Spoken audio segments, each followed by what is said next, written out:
Welcome everyone to this week's Skippy track guide at Lime Rock Park, and I really do enjoy this track. We are in one of the rare tracks, I think it's the only one, I'm pretty sure it is, where you can actually get around in under a minute in the Skippy. So yeah, hope you enjoyed week 14. We had one race in the Little Wings, which was quite interesting because it had the F3 and another Formula car with wings. So dodging them was quite fun. It is uploaded to YouTube somewhere. Have a nosy at that if you haven't. Otherwise, we are beginning to see, particularly this season, don't know if you had a look at the calendar, but I am starting to double up on track guides. So there'll be some weeks where we don't have any. Some weeks like this one where a track we haven't done, we can easily do one.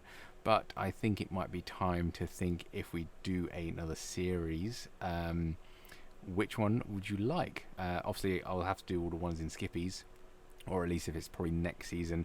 If there's tracks I've done in the Skippy one, then I'll join over to another one and then probably do the Skippy one in between. Who knows? But yeah, let us know if you race any other series. I'm probably thinking maybe a fixed setup series, because it's just easier with setup and things like that. There's a lot of variations, and setups are very driving style dependent.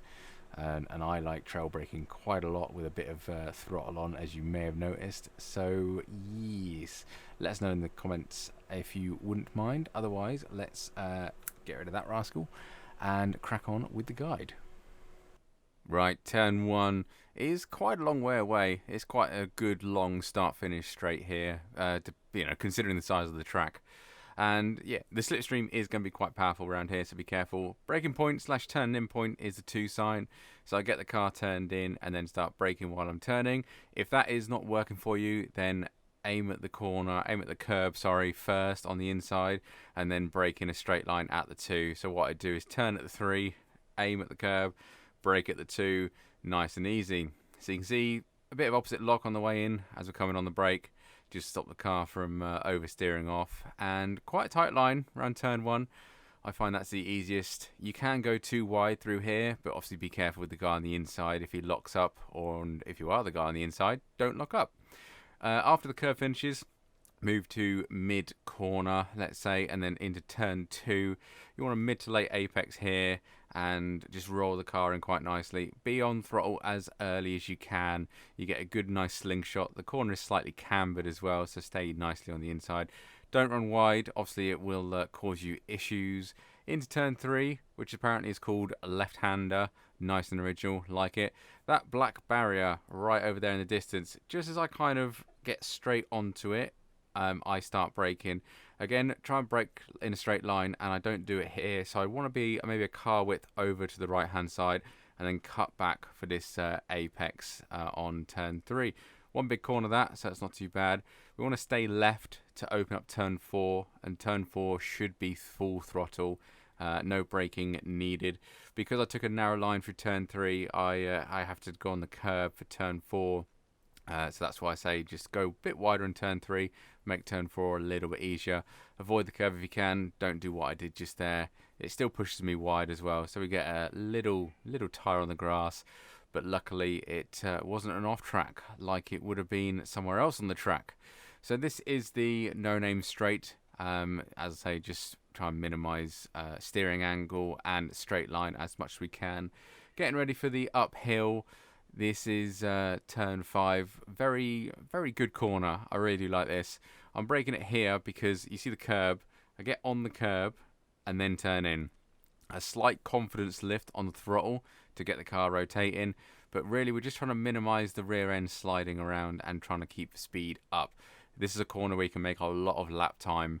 So practice it, get it right. Be careful of this crest. You can see I get a nice touch of oversteer just there. And we put a little tire on the grass. It's very tricky. People will spin out, so be very careful coming over there. Try and get your wheels as straight as possible before you go over the crest.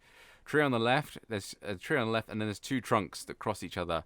That's sort of my marker that I could try and pick out. It's very awkward. There's no other markers around here. Dab on the brakes.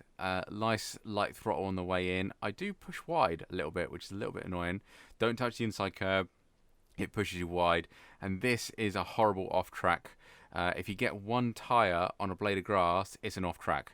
That's why I said at previous corners I was lucky I wasn't somewhere else when I dipped a tire onto the grass. Coming into the last corner now of turn 7. And just as the road levels out, so we're going downhill at the moment, when we come through that dip, that's our turning in point. Absolutely full throttle when the tyres are nice and warm. Probably take a couple of laps to do that.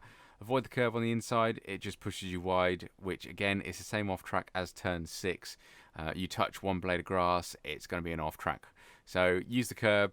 I'll probably use a little bit too much there to be a little bit comfortable, but it wasn't too bad in the end. And then a very long start finish straight. The slipstream is going to be nice and powerful around here, so just be careful about what's going on with slipstream, and particularly last lap he will get a good run on you. But the line is just at that pillar on the right hand side with a man in it, and we should cross the line doing a 57.124. I was really impressed with this lap time. I have seen a 56.8 darting around in the practice sessions, so there's definitely a bit more speed I can find. But if you're getting under the minute, brilliant. If you're not getting under the minute, really have a look at turn 1, turn 5 and turn 7. That's going to be the main corners where you can gain a load of time. It is a brilliant track. It teaches you a lot about throttle control with the Skippy, and this is why I think it's a free track, and the Mazda goes in it a lot. Really enjoyed making this. Looking forward to the races. I definitely have to do a few this week. Let us know your track times and how you're getting along, and if you improve towards the end of the week. As I say, practice with the car sliding is going to be key around here, and otherwise the Cockpit Cam and Chase Cam full speed are to follow. Thank you very much for watching. I'll catch you on the next one.